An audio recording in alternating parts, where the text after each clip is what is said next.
कुछ चेतावनी है वकीलों के लिए? चेतावनी क्या, पटना में अगर वो सब गलती से आ गया, हम चैलेंज करते हैं कि पटना की धरती बिहार की धरती पर आ जाइए तो आपको बता देंगे। पटना हाई कोर्ट पे देखिए किस तरह से बाबा साहब अम्बेडकर की प्रतिमा जूता से एकदम स्वागत होगा। ये कि बाबा साहेब भीमराव अम्बेडकर ने कितना कष्ट सह करके भारत के लिए संविधान लिखा, दलित पिछड़ों और भारत के सभी नागरिकों को अधिकार दिया। उनको तो शर्म लगना चाहिए, खास करके भाजपा की सरकार को, कि उन्होंने अभी तक कोई टिप्पणी वहां की गवर्नमेंट ने, न केंद्र सरकार ने, न मध्य प्रदेश की बीजेपी गवर्नमेंट ने किया है, तो उनको शर्म। तो यही तो है दलित विरोधी आचरण है। केंद्रीय मंत्री चिराग पासवान भी, उनको भी बोलना चाहिए, अभी तक इस मामले पर चुप हैं। बिल्कुल बोलना चाहिए चिराग पासवान जी को। अभी तक रामविलास पासवान जी रहते तो क्या से क्या, आप रामविलास जी का भाषण सुनिए संसद में, वो किस तरह से बोलते थे। यहाँ सब पंडा बाबा इस सब को ला करके संसद में भर रहा है। रामविलास पासवान का एक से एक स्टेटमेंट था संसद में, तो अब उनके बेटे हैं चिराग पासवान जी, उनको करना चाहिए। तो क्या मजबूरी है कि ना चिराग पासवान बोल पा रहे हैं, ना जीताराम मांझी? कैसे बोलेंगे? इन लोगों को सत्ता का जो है, ये कुछ बोलेंगे तो सत्ता से हट जाएंगे। सत्ता का मलाई खाएंगे, अपने परिवार को बढ़ाएंगे, यही उद्देश्य है। तो हाईकोर्ट के जज है ना, और आप सुप्रीम कोर्ट के जो सीजीआई बने अपने गृह जिला जा रहे हैं, तो उनका प्रोटोकॉल फॉलो नहीं हो रहा है और उनको खुद बोलना पड़ रहा है। तो यही जातिवाद है, यही तो जाति और जातंकवाद कहते हैं। जो आतंकवाद और जातंकवाद, यही जातंकवाद है, यही जाति घृणा है जो दलितों को यहाँ दुर्व्यवहार करता है, छुआछूत सदियों से करता आ रहा है। तो इस खास करके उन दलित नेताओं को मैं बोलना चाहता हूं जो केंद्र सरकार में है, जो भाजपा की सरकार जो रहे एनडीए गठबंधन के साथ है, उन लोग भी चुप बैठे हैं कि बाबा साहेब अम्बेडकर का इतना अपमान हो रहा है और आप लोग चुप बैठे हैं। आप लोगों को इस्तीफा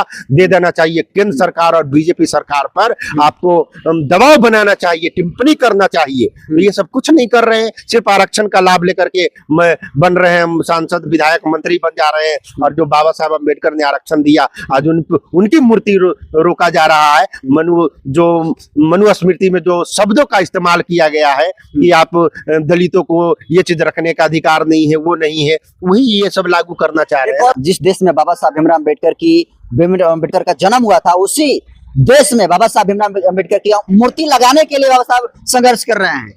संघर्ष बाबा साहब, ये सब जो मनुवादी लोग हैं, वो वहाँ की जिनकी सरकार है, तो सीधा सब लोग जान गए। डिजिटल मीडिया और मीडिया का जमाना है, सब लोग देख रहे हैं, समझ रहे हैं कि किस तरह से आप एक तरफ बाबा साहब को पूजने का ढोंग कर रहे हैं, मल्यार्पण करते हैं, पर उनके विचार और उनके जो प्रतिमा लगाने की बात हो रहा है, तो आप उस पर बीजेपी की सरकार चुप है। तो बीजेपी तो मध्य प्रदेश के ग्वालियर हाई कोर्ट में बाबा साहब भीमराव अम्बेडकर की मूर्ति को लेकर जो पनपा हुआ विवाद है, वो दिन प्रतिदिन जो है लगातार वो जो है अब बिल्कुल क्रूर रूप जो है, हिंसा का रूप धारण करता हुआ दिख रहा है। और कल जिस तरीके से बाबा साहब भीमराव अम्बेडकर की मूर्ति लगाने को लेकर भीम आर्मी के समर्थक सड़कों पर शांतिपूर्वक निहत्थे प्रदर्शन कर रहे थे, कल जो है वकीलों के द्वारा उनको बेरहमी तरीका से मारा पीटा भी गया है और लगातार स्वर्ण वकीलों के द्वारा इसका विरोध किया जा रहा है। इस मुद्दे को लेकर आपको बता दूं कि अभी हमारी मौजूदगी बिहार की राजधानी पटना में है और हमारे साथ बातचीत करने के लिए बिहार के बहुजनों के मजबूत नेता के तौर पर देखे जाते हैं हमारा आजाद जी। कांग्रेस अभी हाल ही में इन्होंने ज्वाइन किया है। तो आपने खबर सुनी ग्वालियर हाईकोर्ट की? हाँ बिल्कुल, मैंने सुना है कि वहाँ पर बाबा साहेब भीमराव अम्बेडकर की प्रतिमा को नहीं लगाने दिया जा रहा है।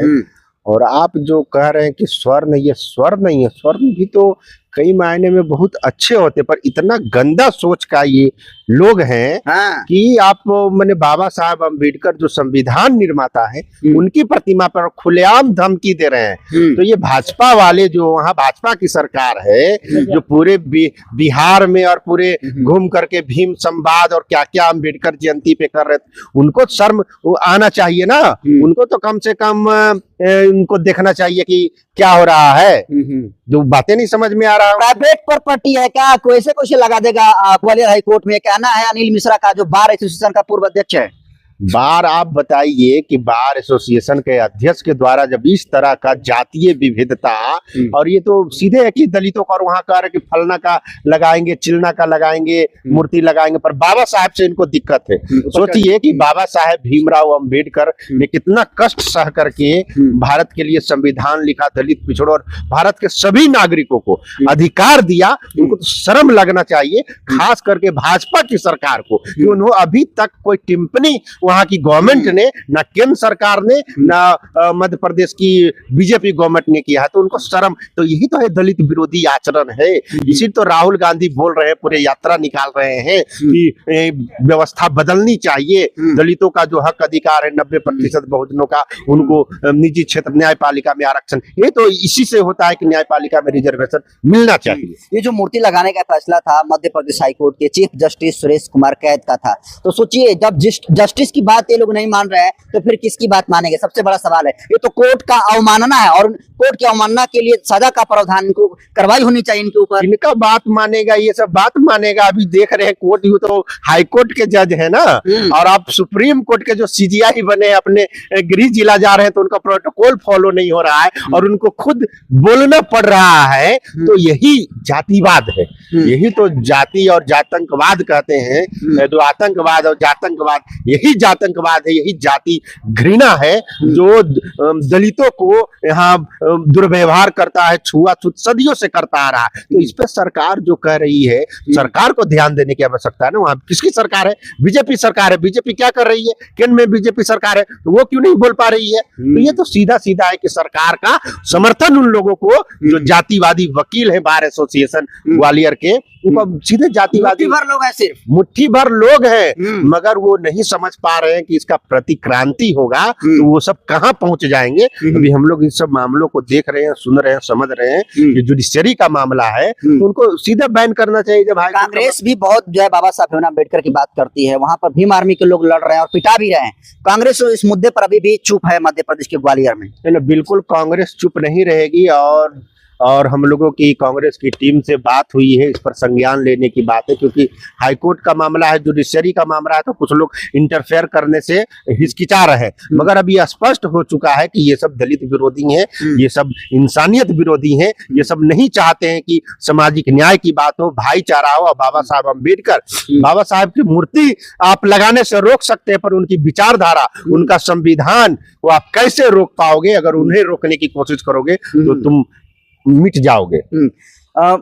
सुप्रीम कोर्ट के जो परिसर है वहां पर बाबा साहब भीमराव अम्बेडकर की मूर्ति लगी है। वहीं दूसरी तरफ राजस्थान के हाई कोर्ट में मनुस्मृति के जनक मनु की मूर्ति लगी है, तो उसके लिए उनको वाहवाही कर रहा है। लेकिन मनुस्मृति की रचयिता मनु की मूर्ति लगेगी तो बर्दाश्त है, लेकिन अम्बेडकर की मूर्ति नहीं लग सकती। ये कौन सी विचारधारा है? विचारधारा तो ये ब्राह्मणवादी विचारधारा है, जिसके खिलाफ अभी राहुल गांधी जी लड़ रहे हैं और जिसकी बात कर रहे हैं जाति जनगणना की, आरक्षण की, संविधान की, जो जुडिशरी में हो चाहे निजी क्षेत्र में आरक्षण की बात।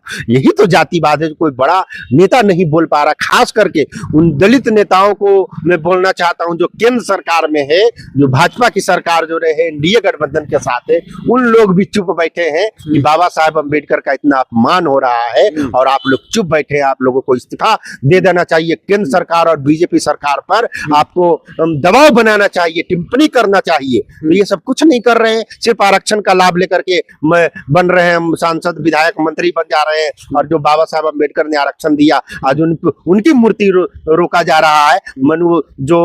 मनुस्मृति में जो शब्दों का इस्तेमाल किया गया है कि आप दलितों को ये चीज रखने का अधिकार नहीं है, वो नहीं है, वही ये सब लागू करना चाह रहे हैं। और सोशल मीडिया पर ग्वालियर हाई कोर्ट के गेट से एक वीडियो वायरल हो रहा है, जिसमें पुलिस के मौजूदगी में वकील जो है भीम आर्मी के कार्यकर्ता को पीट रहे हैं बिल्कुल बुरी तरीके से। पता नहीं वो वकील थे भी या वकील के आड़ में कोई गुंडा थे। गुंडागर्दी उन लोग खुलेआम, जब हाईकोर्ट के जज के आदेश को उन्होंने पालन नहीं कर रहा, तो ये सब गुंडे लोग ही है ना, ये सब गुंडे लोग ही हैं जो नहीं चाह रहे हैं कि जो देश का सबसे बड़ा दुनिया में पॉपुलर है बाबा साहब भीमराव अम्बेडकर, उनका अब सोचिए कि अब उनकी मूर्ति लगाने से ये सब, तो उनकी विचारधारा, उनका किताब, उनका संविधान में जिन शब्दों का, जिन आर्टिकल का जिक्र किया गया, उनसे ये सब कितना गर्व। तो संविधान ही बदलने की बात, ये सब को अगर बस आए, अगर लोकतंत्र खत्म हो जाए तो ये सब संविधान को तुरंत बदल देंगे और तुरंत बाबा साहब की लिखी बातों को ये सब खत्म कर देंगे। तो ऐसे लोगों पर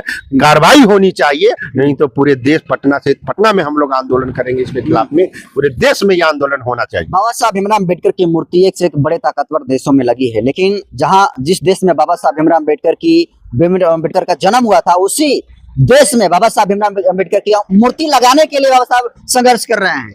संघर्ष बाबा साहब ने, ये सब जो मनुवादी लोग हैं वो वहाँ की जिनकी सरकार है, तो सीधा सब लोग जान गए, डिजिटल मीडिया और मीडिया का जमाना है, सब लोग देख रहे हैं, समझ रहे हैं कि किस तरह से आप एक तरफ बाबा साहब को पूजने का ढोंग कर रहे हैं, मल्यार्पण करते हैं, पर उनके विचार और उनके जो प्रतिमा लगाने की बात हो रहा है तो आप उस पे बीजेपी की सरकार चुप है। तो बीजेपी सरकार को जवाब देना चाहिए कि आप, ये हम लोग पूछ रहे हैं कि आप दलित विरोधी हैं, आपकी पूरी गवर्नमेंट दलित विरोधी है। चिराग पासवान को भी इस मुद्दा पर बोलना चाहिए, क्योंकि वो तो अब केंद्रीय मंत्री हैं और इस पर भी उनको बोलना चाहिए। केंद्रीय मंत्री चिराग पासवान भी, उनको भी बोलना चाहिए, अभी तक इस मामले पर चुप हैं। बिल्कुल बोलना चाहिए चिराग पासवान जी को। अभी तक रामविलास पासवान जी रहते तो क्या से क्या, आप रामविलास जी का भाषण सुनिए संसद में, वो किस तरह से बोलते थे। यहाँ सब पंडा बाबा इस सब को ला करके संसद में भर रहा है। रामविलास पासवान का एक से एक स्टेटमेंट था संसद में, तो अब उनके बेटे हैं चिराग पासवान जी, उनको करना चाहिए। तो क्या मजबूरी है कि ना चिराग पासवान बोल पा रहे हैं ना जीताराम मांझी? कैसे बोलेंगे? इन लोगों को सत्ता का जो है, ये कुछ बोलेंगे तो सत्ता से हट जाएंगे। सत्ता का मलाई खाएंगे, अपने परिवार को बढ़ाएंगे, यही उद्देश्य है। बाकी बाबा साहब अम्बेडकर की विचारधारा कहाँ गई, उनका संविधान कहाँ गया, उनका सामाजिक न्याय कहाँ गया, उनका धर्मनिरपेक्षता कहाँ गया, ये सब कुछ ये सब भूल गए हैं और सत्ता की मलाई खाने पे लगे। लेकिन आरक्षण तो ले रहे हैं बाबा साहब से, संविधान से ना। शर्म आनी चाहिए, शर्म आनी चाहिए कि आप आरक्षण का लाभ ले रहे हैं जिस व्यक्ति के बदौलत में, और उन पर उनकी विचारधारा पे आक्रमण हो रहा है, उनके प्रतिमा लगाने पर प्रतिबंध लगाया जा रहा है कुछ छुट भैये मनुवादी लोगों के द्वारा। और आप जैसे इतने बड़े बड़े केंद्र में मंत्री हैं, आप कुछ नहीं बोल पा रहे, तो ये तो पूरे दलित समाज उनसे ये सवाल पूछेगा। अभी जाएंगे ना सब जगह, पूरे बिहार में इलेक्शन है, सब जगह सवाल किया जाएगा। एक आखिरी सवाल, जो वीडियो ये जातिवादी मानसिकता के वकील देख रहे हैं, उनके लिए क्या रहेगा अमर आजाद का संदेश? मेरे लिए, हम उनके लिए यही संदेश है कि अभी भी तुम लोग में शर्म बचा हुआ है। आप एक एडवोकेट कहे जाते हैं, बार एसोसिएशन के मेंबर है, अध्यक्ष हैं, तो आपको ये संविधान के जो फंडामेंटल्स राय थे, जो संविधान में जो प्रावधान किया गया है बाबा साहब अम्बेडकर का, आप क्यों ये सब कर रहे हैं? हम लोग भी इंसान है। बाबा साहब अम्बेडकर ने इतना त्याग परिश्रम किया देश के लिए, आरबीआई दिया, तमाम तरह के प्रावधान किए संविधान में, और आप इस तरह से उनके विचारधारों को हम लोग किसी को रोके हैं? इतना राम मंदिर बन गया, क्या क्या बन गया, कोई रोकने गया जी? कुछ किया? तो बाबा साहब में हमारी आस्था है, उनके विचारों, उनके संविधान को हम मानते हैं। तो आप फिर तो यही हो गया कि हम आप लोग दलितों को मजबूर कर रहे हैं। जो बाबा साहब अम्बेडकर ने सेपरेट इलेक्टोर की मांग किया, तो फिर हम लोग दोहराएंगे कि सेपरेट इलेक्टोर की और दलितों को अलग से अधिकार, यहाँ तक कि दलितों का अलग ये भी बने, देश भी बने। हम यही मांग करेंगे। जब इस तरह का अलग देश बनना चाहिए, एकदम बन जाना चाहिए। जब इस तरह का दुर्व्यवहार करेगा, आप जो सीजीआई के साथ करेगा, हाईकोर्ट का बात नहीं मानेगा, तो आप कह रहे हैं कि लड़ाई झगड़ा हो, आक्रमण हो, यही सब ना करे, खून खराबा की बात होगी ना। तब तो बृजभूषण सिंह भी तो यही मांग कर रहे हैं कि सवर्णों के अलग देश बने, और इस देश में जिस तरीके से SC/ST है, जो कि फर्जी SC/ST करके केस, और जो फॉरवर्ड क्लास के लोग, उनको परेशान किया जा रहा है, इसलिए सवर्णों को अलग देश बनना चाहिए। तो बृजभूषण सिंह कह रहे हैं कि इस देश में SC/ST एक्ट खत्म होना चाहिए, फर्जी होता है 90%। खत्म उनके जो राष्ट्रीय अध्यक्ष है बीजेपी के, उनके मुंह से बुलवाए ना इन लोगों। बृजभूषण सिंह का सब तो कौन पहलवान था उनका, ये सब यौन शोषण का आरोप इस पे लगा। ये सब घटिया आदमी को क्या बात करिएगा, ये सब घटिया आदमी है। और जातीय जनगणना से ये सब घबरा गए हैं। ये हमारी हकीकत जो हम रौब जमा करके पूरे देश में बैठे हुए हैं, अब हमारी जनसंख्या नहीं है हमारी, और हम किस तरह से दलित और मुस्लिम समाज, जो पिछड़ा समाज है, उसको बेवकूफ बना करके धार्मिक मुद्दों पर उलझा करके वोट ले रहे हैं। तो इनको उनसे घबरा गए हैं ये सब। आखिरी सवाल, कुछ चेतावनी है वकीलों के लिए? चेतावनी क्या, पटना में अगर वो सब गलती से आ गया, हम चैलेंज करते हैं कि पटना की धरती बिहार की धरती पर आ जाइए, तो आपको बता देंगे पटना हाई कोर्ट पे देखिए किस तरह से बाबा साहब अम्बेडकर की प्रतिमा जूता से एकदम स्वागत होगा। चलिए देखिए, बिल्कुल आर पार के मूड में अमर आजाद जी दिख रहे हैं, और तमाम मुद्दों को लेकर जिस तरीके से बात हुई, आप इसको फिर से देखते हैं। अपनी प्रतिक्रिया कमेंट सेक्शन में जरूर दीजिए। बहुत बहुत धन्यवाद।